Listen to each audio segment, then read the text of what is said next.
Hi viewers, first of all I want to thank you all. మీరందరూ మన కొత్త channel ఏవైతే డాక్టర్ ఎస్ఆర్ రెహమాన్ అఫీషియల్ నేను స్టార్ట్ చేసి 1 వీక్ కూడా కాలేదు. కానీ మనకు సబ్స్క్రైబర్స్ పెరుగుతూనే ఉన్నారు. అలాగే మన వీడియో 1,50,000 వరకు పోయింది.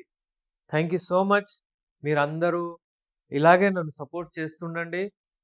ఈ డాక్టర్ ఎస్ఆర్ రెహమాన్ అఫీషియల్ ఛానల్‌లో నేను మీకు మన మెడిసిన్స్ వాడిన తర్వాత మళ్ళీ ఏమేమి మీరు ఎలాగా డైట్ తీసుకోవాలి, ఎలా మీరు మీ హెల్త్ మెయింటైన్ చేసుకోవాలి, లైంగిక సమస్యలు రాకపోతే ఏమేమి ఎక్సర్సైజ్ చేయాలి, అవన్నీ నేను చేసి చూపిస్తుంటాను.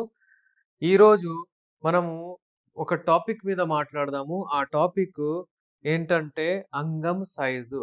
మీకేదో కోరికలు వచ్చాయనుకోండి, ఆ సమయంలో మీ అంగము ఎరెక్ట్ అయ్యి ఈ ఏదైతే అవుతుందో 4.5 to 5.5 ఇది యావరేజ్ సైజ్. ఇదంతా వరల్డ్ వైడ్‌లో వాళ్ళు అవి రిసర్చ్ చేశారు. చేసి వాళ్ళు ఇలా చెప్పారు. ఇప్పుడు యోని లోతు ఉండేది 4 ఇంచెస్. 4 ఇంచెసే. అంగం సైజ్ ఉండేది యావరేజ్ 5.5 వరకు ఉంది. అయితే ఒకవేళ ఎవరిదైనా 3.5, 4 ఉన్నా పర్వాలేదు. ఎందుకంటే 2.5 యోనిలో ఏదైతే ఉంటుందో అది చాలా బ్లడ్ సప్లై అక్కడ ఉంటుంది. క్లైటోరిస్ ఇక్కడ ఉంటుంది. ఈ అంగం ఎప్పుడైతే ఉంటుందో గట్టిగా ఉంటే లోపల వెళ్ళిపోతుంది. అది పోగానే అది రబ్ అవుతది. ఎప్పుడైతే అంగాన్ని మీరు బయటికి తీస్తారో మీకు అంటే మీ పార్ట్నర్‌కి మీరు అబ్జర్వ్ చేయండి. ఆమె ఒక రకమైన ఫీల్ చేస్తది. అన్నట్టు. అది లోపల మళ్ళీ తీసి మళ్ళీ పెట్టండి. అప్పుడే తీసినప్పుడు పెట్టినప్పుడు ఎందుకవుతుంది అంటే అక్కడనే అక్కడ ఆ ద్వారం దగ్గరనే క్లైటోరిస్ ఉంది. అక్కడ బ్లడ్ సప్లై మంచిగుంది. అందుకే అక్కడ ఆమె అలా ఫీల్ అవుద్ది. మెత్తగా పడిన తర్వాత కూడా చాలామంది అది విత్ డిఫికల్టీ దాన్ని పుష్ చేస్తారు లోపల. దాంతోని ఏమవ్వదు.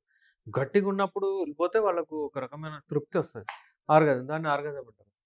అయితే చిన్నగున్నా పర్వాలేదు. అంటే కొంతమందిది 3.5, 4 ఇంచెస్ ఉన్నా పర్వాలేదు.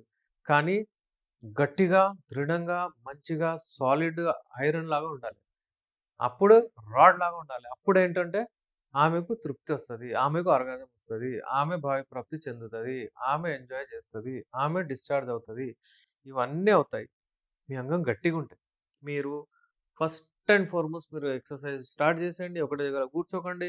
ఇన్‌యాక్టివిటీ వద్దు. యాక్టివిటీ పెంచుకోండి. మంచి డైట్ తీసుకోండి. నిద్ర మంచిగా తీసుకోండి. ఒకవేళ అలాంటి ప్రాబ్లమ్స్ ఏమైనా వస్తే మన దగ్గర తిలా ఉంటుంది.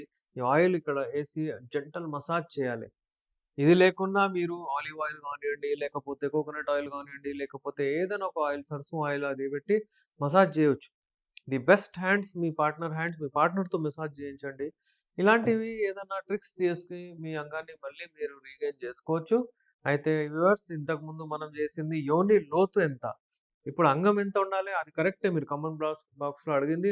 అంగం గురించి చెప్పండంటే ఐ థింక్ మీకు అర్థమైపోయింది కావచ్చు. యోని లోతు 2.5 సెంటీమీటర్స్, 3 సెంటీమీటర్స్ మహా అంటే 4 సెంటీమీటర్స్. 2.5 ఎక్కువగా బ్లడ్ సప్లై ఉంటుంది. మీ అంగం 3 ఇంచులు ఉన్నా పర్వాలేదు. బ్లడ్ సప్లై, నర్వ్ సప్లై అంతా అక్కడనే ఉంటుంది. అక్కడ భావిప్రాప్తి చెందుతది. ఎందుకంటే ఇక్కడ క్లైటోరిస్ ఉంటది. అయితే చిన్నగున్నా గాని మంచిగుండాలే. కత్తిలాగా ఉండాలే. కత్తి చిన్నగున్నా గాని పెద్ద పెద్ద దాన్ని కట్ చేసేయొచ్చు. అయితే టెన్షన్ ఏం తీసుకోనవసరం లేదు. మీరు హెల్తీగా మంచిగా ఉండండి. ఏదైనా ప్రాబ్లమ్ వస్తే మాతో కాంటాక్ట్ అవ్వచ్చు. స్క్రీన్ పైన మా నంబర్ ఉంది. నేను మీ doctor SR Rahman, MD Unani, Nampally, Hyderabad.